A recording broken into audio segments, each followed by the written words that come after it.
Hindi na ako nag-swimsuit. Hindi na ako nag-suot ng pampaligo kasi nakakaya. Dahil puro lalaki.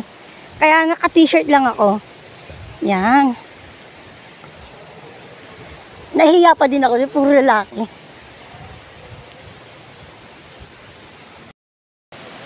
Ay, ang ganda rito ng falls, mga ano ko po, ng mga mga mamshi.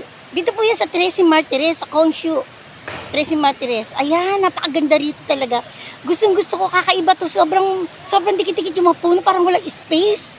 Grabe talaga. Samahan niyo ako, mamamshi ko. Grabe talaga yung ayun yung falls nyo.